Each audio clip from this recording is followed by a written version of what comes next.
My name is Eric Hall, and today we'll be talking about spaceflight and changes in the human body. Space is the final frontier. With recent developments in commercial space travel making space tourism a reality, there remains a very important but often overlooked question. That question is, how does space affect the human body? For all the buzz around building rockets and flying to space, there's not many really concerned about building truly habitable places for astronauts to live. Space is a nightmare our bodies are not prepared to deal with on their own, something we will talk about a little today. It was this question that drew me to the Bioastronautics and Human Performance Laboratory at Texas A&M.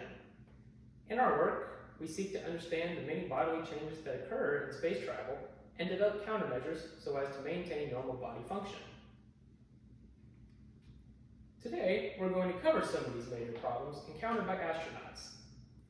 First are the fluid shifts that are caused by a lack of gravity that are believed to cause a host of circulatory and vision problems. Second are the musculoskeletal changes associated with a lack of weight-bearing exercise. And third are height increases, a less hazardous change. Let's get started. Among the most pressing issues facing space travel today are the fluid shifts. Half of all body fluid is normally held in the legs. However, when there is no longer gravity keeping this fluid close to the ground, it tends to flow up into the torso and head. According to a team of researchers at the Canadian Medical Association Journal, the fluid in the legs, as well as total blood volume, both decrease by about 10% compared to normal. The initial shift of fluid into the torso causes the body's blood volume receptors to fire. This in turn leads to the kidneys filtering out more water from the bloodstream, leading to a drop in total blood volume to what the body thinks is a normal amount. Another problem associated with these fluid shifts is more fluid now sits in the head and neck, causing symptoms such as puffy face. This fluid is thought to also cause a major problem known as spaceflight associated neuroocular syndrome, or SANS.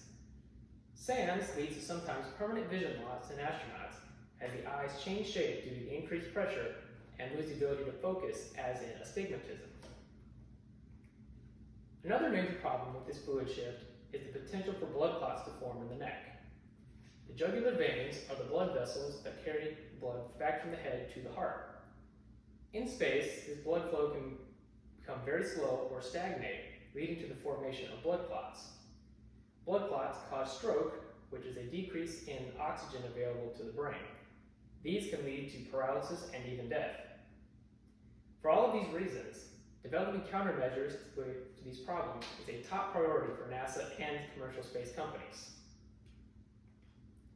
Next, we're going to cover some musculoskeletal changes associated with spaceflight. During space travel, there is no need to walk or support yourself with your legs. This causes the body to break down both muscle and bone, so there's no need for it from the body's point of view.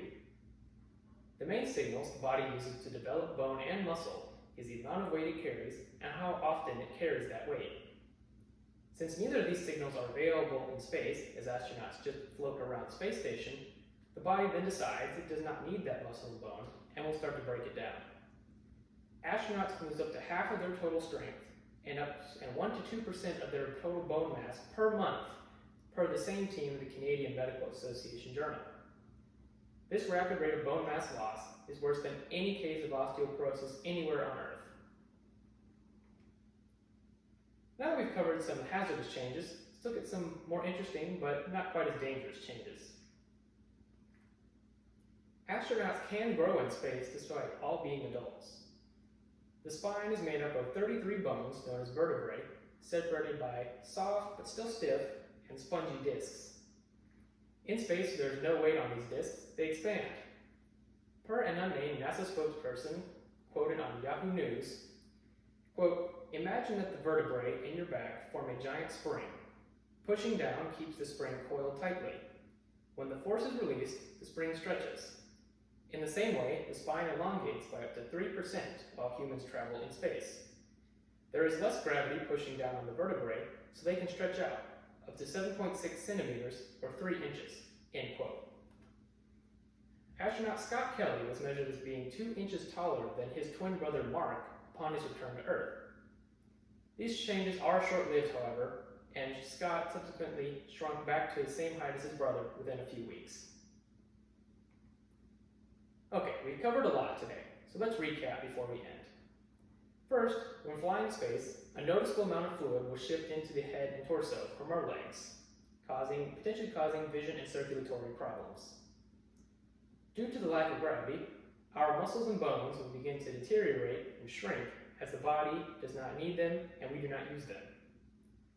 Finally, since there is no weight on our spines from this lack of gravity, we may grow up to 3 inches taller and then before shrinking again once we return back to Earth.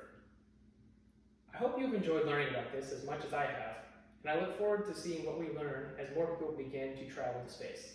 Thank you.